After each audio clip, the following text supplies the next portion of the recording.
Hi, good morning, children. Welcome back to our English class. Okay, we have completed one chapter, and in the last week I had given some textbook activities, right? Yes, I asked you to write a story and narrate it and send your audio file to me. Some have been sent and some haven't. What happened? Okay, no problem. Take enough time and prepare it well and send it to me. Okay? Yes. Okay, children, read this one. Yeah. What is that? The merchant. What is the meaning of merchant? Who is the merchant? A person who sells and buy goods are called a trader. Okay? Do merchants travel to faraway lands? Yes, they may travel if they need to purchase a certain goods that are not available in the local areas. Let us start a new chapter, The Merchant, a poem by Rabindranath Tagore. Rabindranath Tagore was a renowned Indian poet, educator, painter, and social reformer. He won the Nobel Prize in Literature in 1913 for his beautiful collection of verses, Geetanjali. He had a deep interest in children and wrote many poems about them.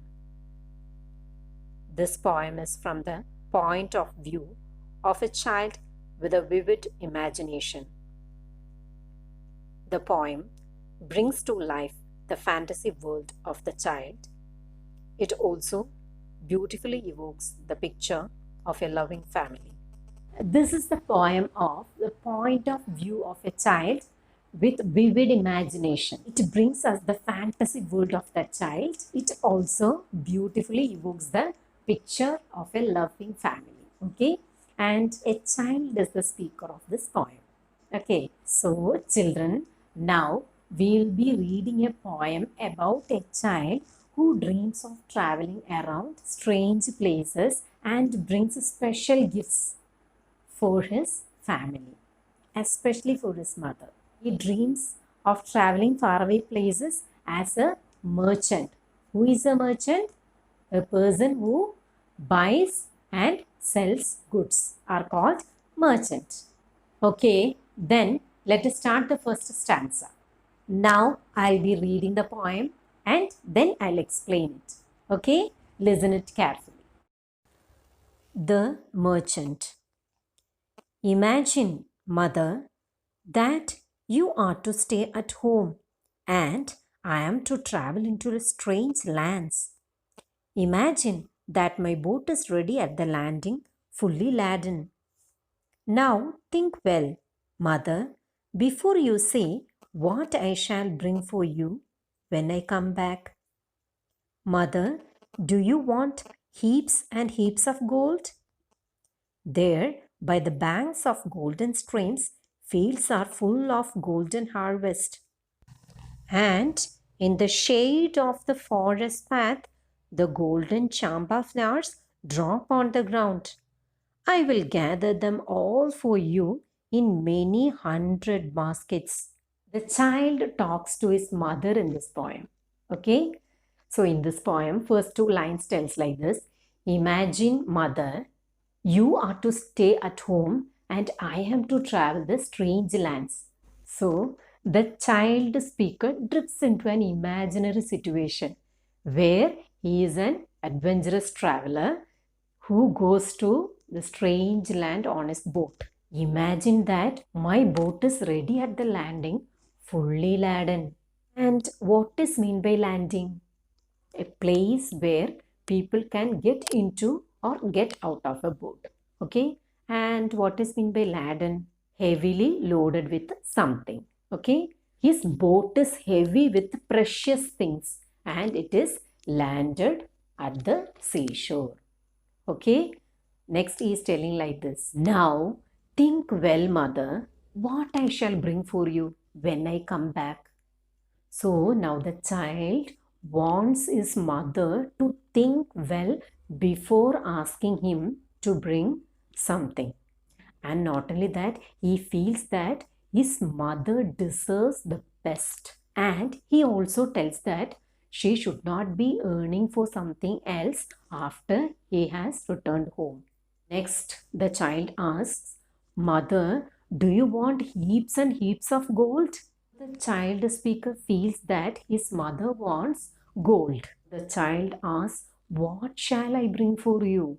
There, by the banks of the golden streams, fields are full of golden harvest. He then refers to the shimmering streams as golden.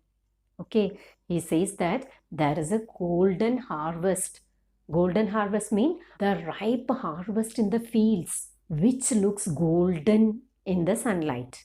So he asks, do you want that? Shall I bring it for you? And in the shade of the forest path, the golden chamba flowers drop on the ground, and I will gather them all for you in 100 baskets. He says that the forest path is covered with yellow chamba flowers. It looks like a golden to behold.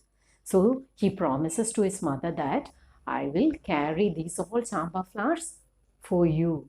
He promises to collect these all chamba flowers in hundreds of baskets. For whom? For whom he is collecting this? Yes, for his mother. Okay, let us move on to the next lines.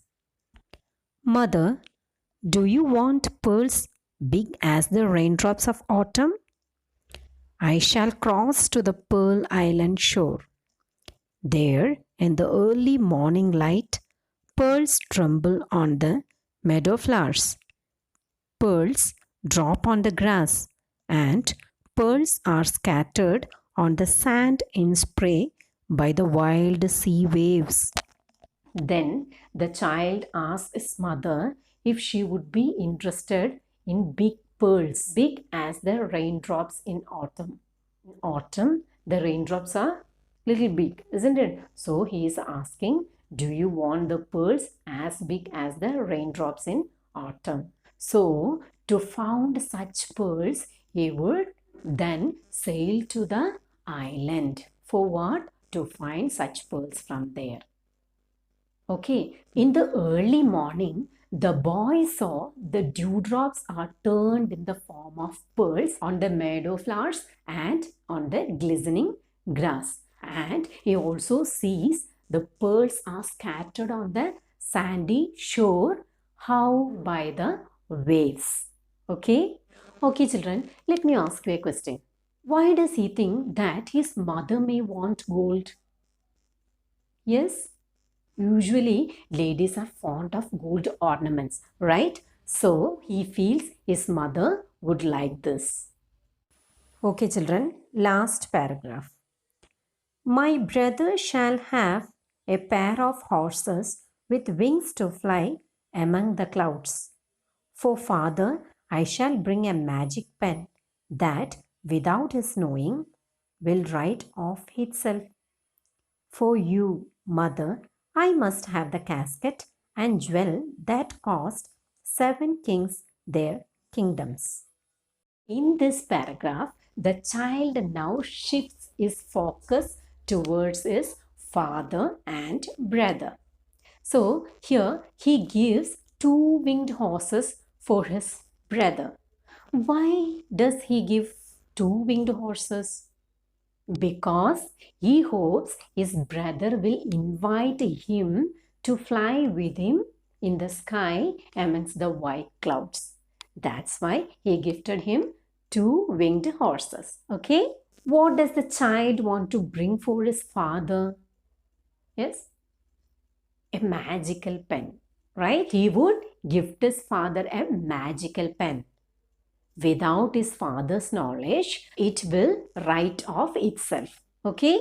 But for his precious mother, he wants to get the box with full of jewels. It is so valuable that kings have lost their kingdom for trying to own it. Okay? So that much valuable jewels are there in the box. For whom? For his mother. Who is getting a major portion of the gift? Mother, right? He loves his family very much. but the mother is the most important of the three. Okay, in this poem, the speaker is highly imaginative and adventurous. The mother is most affectionate and loving. He loves his family members very much. The child has the special place for his mother. Not only that, the poem shows the relationship between the family members. Okay, children, have you given any special gift for your mother or father? Have you given? No. Okay, in this activity, we are going to give a special gift for our parents. We are going to make a greeting card. Are you ready? Yes.